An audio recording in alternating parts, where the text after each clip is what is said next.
This module is intended to help managers and supervisors understand how to better support their employees dealing with the impacts of the recent COVID-19 changes. Supervisors play an important role in setting the tone for their workforce. As the climate around COVID-19 changes, as a supervisor, you not only make a difference in how employees treat one another, but you also have a large influence on how respected and appreciated your employees feel in the workplace. It is important to avoid making comments that undermine or disregard the safety rules and to model the current procedures correctly.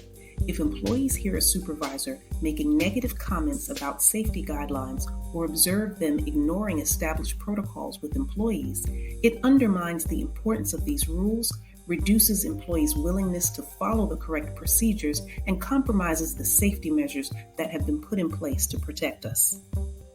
It is important to understand that the procedures around COVID-19 continue to evolve. Accordingly, there will be a wide spectrum of comfort levels with the changing procedures and guidelines among your employees. As a supervisor, it is very important to help your employees feel comfortable and respected in the workplace. This means creating an inclusive environment where people who prefer to continue wearing face coverings after the requirement to do so has been lifted do not feel shamed or isolated. Likewise, employees who are not wearing face coverings when there is no requirement to do so should not be made to feel shamed or isolated by customers, colleagues, or coworkers.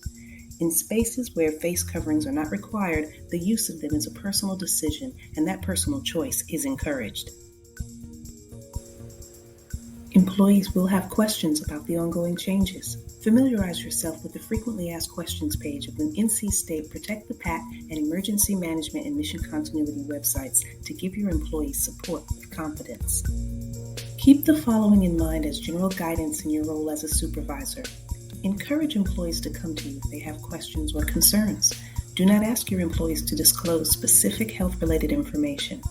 Keep the information shared confidential, meaning you won't share any information with others without a specific need to. There is a distinction between employee requests for flexibility and ADA-related accommodations that may not always be easy to discern, and each case will have to be analyzed individually. Collaborate with your college or division's human resources representatives and the Office for Institutional Equity and Diversity when processing these requests. It is valuable to practice active listening skills with your employees, such as listening to the employee without jumping to conclusions, waiting for the appropriate times to ask clarifying questions and avoid too much control over the conversation, giving the employee feedback and involving them in the decision-making process by seeking their information and ideas, observing nonverbal cues and paying attention to what is left unsaid. It is important to remember that avoiding issues that occur in the workspace often increases the problem. As a supervisor, you may need to step in and step up to diffuse tension and to help employees understand and feel respected. If you need help preparing for a conversation with an employee or a group of employees, please contact University Human Resources Employee Relations. For more information about resources available to all employees, refer to the Faculty and Staff Assistance Program resources page on the NC State website. Please visit these additional resources for guidance, update, and FAQs. You can also find common talking points for supervisors on the UHR's The PAC is Back site. Our workforce is evolving. As the factors affecting COVID-19 guidance continue to change, so will our measures and procedures. Together, we remain Wolfpack strong.